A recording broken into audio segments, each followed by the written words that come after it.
Welcome, and thank you for joining me for another great random gaming news, where today we have a couple of quick mentions to go over, then we have some Cyberpunk 2077 news, ending with a look at the EA conference news. But before that, if you wouldn't mind, go ahead and check out the social media links in the description. Don't worry, I can wait.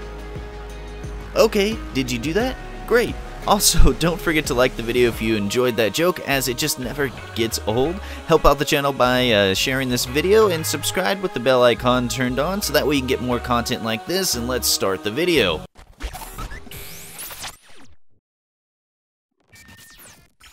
First up for the quick mentions is the Facebook gaming app got rejected from the Apple App Store for the 5th time. It would seem that Apple does not want to have a third-party app that does the same thing that Apple Arcade does. This makes sense, as Apple is known for not wanting much competition on the iPhone to force you to use what they made for the phone, which is fine because that's what iPhone users subscribe for.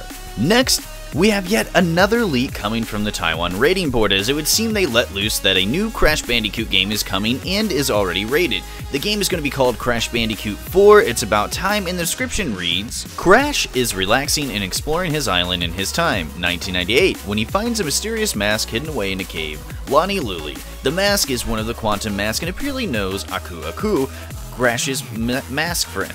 With the Quantum Mask returning and a Quantum Rift appearing near our heroes, they decide to bravely head through to different times and dimensions to stop whoever is responsible. So it would seem that Crash Bandicoot is going to be on his own time heist, and there's no word on the release of the game or much more information, so more on that to come. Now let's take a look at the Cyberpunk 2077 news from this past week, as we got some bad news from CDPR, as they're having to actually delay the release of Cyberpunk again. Now, from what the reports are and from what CDPR has actually said, the game is 100% completed. They just have a lot of moving parts, and it would seem that CDPR doesn't want to have to put out a big patch of the game on launch day, so CD Projekt Red actually just needs a little bit more time to iron out some of the bugs to deliver the best gaming experience they can. The new release date will be on November 19th, which is an interesting date, as there's been a few rumors around the PS5 actually might be released on November 20th. And so with CDPR actually coming out with Cyberpunk 2077, and they've actually said that it will be on next-gen consoles and current consoles, this means that you might actually be able to pick up Cyberpunk 2077 on the PS5 on launch day, and potentially play the PS5 and Cyberpunk 2077 on what could be possibly the best setup for it, as they've said. And also if you decide that you don't want to get the new console and you just want to get the game itself and upgrade the console later, you can actually get the free upgrade to the Xbox Series X or the PS5 for graphical updates with just the PS4 copy, so you don't necessarily need to buy a brand new game in order to get the upgraded experience. That will come at no extra cost to you. And I really do trust CDPR that when they say that they need to delay the game to improve the game, that is actually something that they mean, because if it's any indication from The Witcher 3, that we're in for one hell of a game. EA had a pre-recorded video that was nearly an hour long that showed off a lot of games and announced a few surprises, but for the sake of time I'll only be hitting a few of those highlights from the video, so if there's anything that I missed that you thought was a highlight, go ahead and leave those down in the comments below. Apparently EA is finally bringing games to the Switch, as they'll be bringing over 7 games to the Switch over the next 12 months.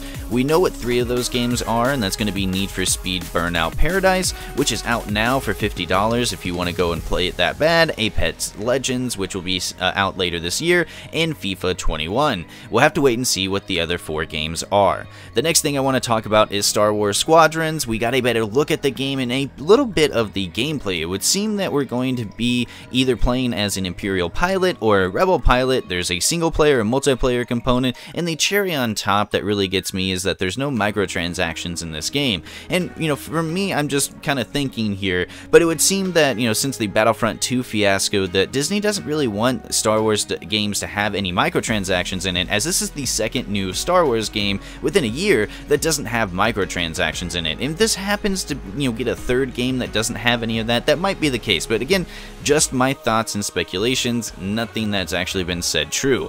The last thing that really caught my attention was at the end of the show, where we learned that EA is finally doing something with that Skate IP, as we're finally getting another game. So we don't know the title of the game. We don't know when it will be released, and we didn't get to see any gameplay, but what I do know is I fucking love Skates, the Skate series of games, and so happy to see that we're getting more skateboarding games. We're getting Tony Hawk 1 and 2 remastered later this year, Skater XL is coming to consoles later this year, and we're now getting a skate game, so this is just going to be a great couple of years for skateboarding games. Before we go, I just wanted to take a look at the PS5 and eBay and what is going on over there, because there is confirmed PS5 pre-order consoles going up for sale and actually selling for over $1,000. This is not just crazy but stupid, because the consoles don't even have a price yet, let alone a pre-order date set. So if you see any of these confirmed PS5 orders going up for sale, just kind of steer clear of it, because it's most likely a scam and just not worth your time. Well, that's the video for today. I hope you did enjoy it. Let me know that you do by hitting the like button, and leave your thoughts down in the comments below, like did I miss anything from the EA conference that you might have thought was actually a highlight. Also, don't forget to check out the links in the description for all the social media stuff, as I'm trying to get news over there that I don't normally get here in the channel. Please share the video so that way you can help out the channel and I can stop bugging you to share these videos. Subscribe with the bell icon turned on so you can get more content like this, and as always, I've been Tasty, this has been Random Gaming News, and have a wonderful fucking gaming night.